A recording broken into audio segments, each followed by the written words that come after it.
Let's talk about modifications. This is my Glock 17 Generation 2 firearm, which was made in 1988, which make this weapon right about 34 years old. First of all, before I even start, I want you to kind of understand that with this Glock Generation 2, that it didn't have rails on it. These rails actually modified by me, which the Generation 1 or 2 did not have rails.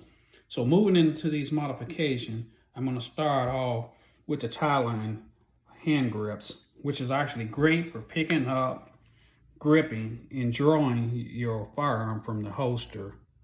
I'm going to go ahead and clear this by dropping the magazine out, pulling the upper receiver to the rear, locking it in place, and checking it to ensure that there is no cartridge in the chamber. Continuing, we're going to go into the Glock backplate, which is actually great for putting your own personal design on. And going into the red dot, which is great, another great modification, was actually made by SIG Romeo 1.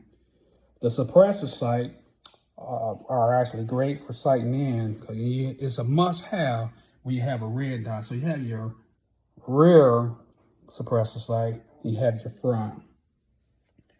I'm going to slightly turn the weapon so you can actually see the next modification, which is actually for the rail light.